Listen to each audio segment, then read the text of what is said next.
Governor, you evinced great concern over a protracted period of time about the impact of the workforce on health care support. Just a week ago, hundreds of healthcare employees demonstrated on the State House rather convincingly using signs like "from hero to zero" that they would not comply with orders to either vaccinate and or use masks outside of the workforce. What is the state really ready to endorse the removal of these folks from the workforce when you're simultaneously willing to draw from retired folks in what appears to be a, I hate to use the word, desperate move to buttress the workforce?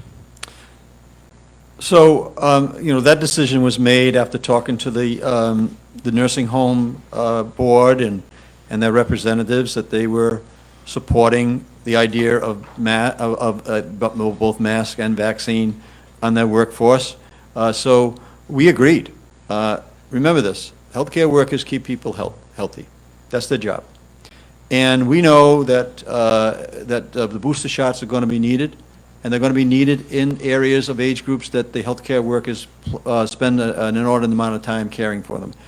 So at that point in time, we need the healthcare workers to be vaccinated. It'll keep them safe, but it'll also keep the people in their homes safe and the people that they're providing care to. All right, so you're willing to then allow institutions to walk away from that experienced workforce? No, I don't think that's going to happen.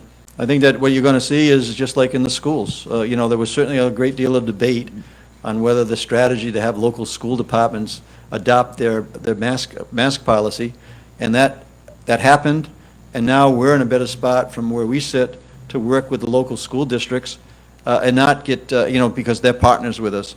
I think that the nursing homes, the healthcare facilities who have endorsed this, including your hospitals in the state of Rhode Island, they see the need to do this to keep out healthy. So my feeling is that you're going to work with everyone that you can to make it happen. I believe that inside the state that we manage in the LNS Slater, I think we have I was told yesterday, about 270 people yet to be vaccinated. We're going to speak to every one of them and show the personal tension and the need to have them vaccinated to keep the people that they care for safe.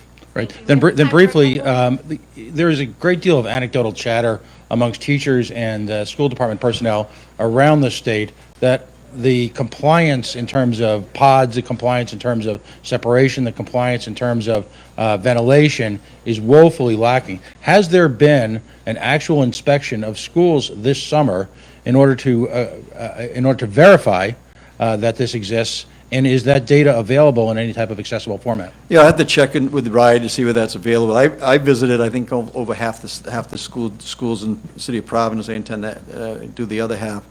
Look, we know a lot more today than we did a year ago. A great deal of the measures that have already been put in place will continue.